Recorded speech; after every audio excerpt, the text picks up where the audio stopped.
Hello বন্ধুরা, তো দেখো আজকে আমি একটি নতুন ভিডিও নিয়ে চলে এসেছি। তো আজকে আমি কোনো ভ্লগ নয়, একটি রান্নার রেসিপি তোমাদের সাথে শেয়ার করছি।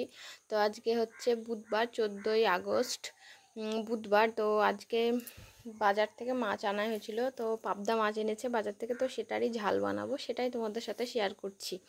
তো দেখো, প্রথমে নুন হলুদ মাখিয়ে মাছটাকে ভালো করে ভেজে নেব, তো তারপরেই ঝাল বানাবো। তো তোমরা রেসিপিটা দেখো শেষ পর্যন্ত।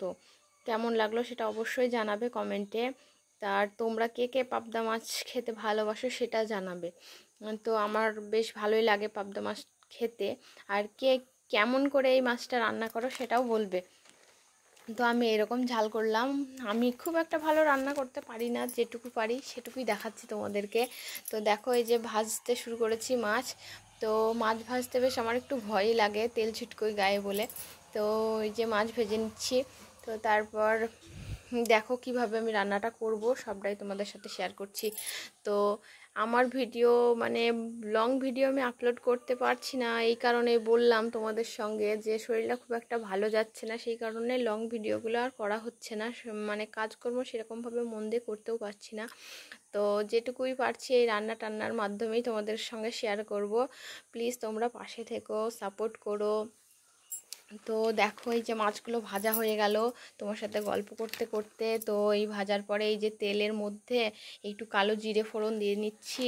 তো কালো জিরে ফোড়ন দেওয়ার পর আমি একটা মশলা রেডি করে রেখেছিলাম। তো মশলাটার মধ্যে কি কি আছে দেখো। মশলাটা হচ্ছে জিরে, আদা, রসুন, পেঁয়াজ, লঙ্কা সমস্ত কিছু মানে পেস্ট করে রেখেছিলাম। তো সেইটাই আমি দিয়ে দিলাম। তো একটু সর্ষেও দিয়েছিলাম। তো সমস্ত কিছু দিয়ে ভালোভাবে কষিয়ে নিয়ে তারপর জল দিয়ে দিয়েছিলাম।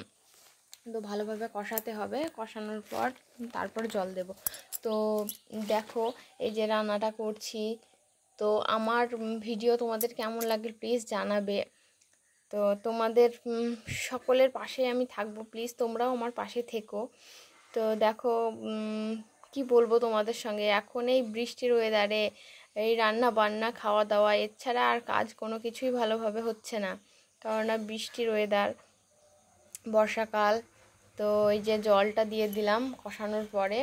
তো জল দেওয়ার পর এই যে আমি ঝোলটা একটু ফুটে আসলেই মাছগুলো দিয়ে দেব।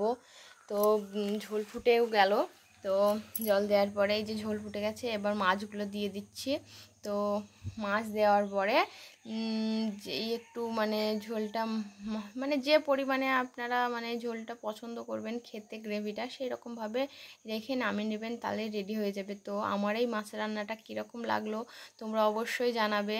তো টাটা বাই, ভালো থেকো বন্ধুরা, আর পাশে থেকো। বাই।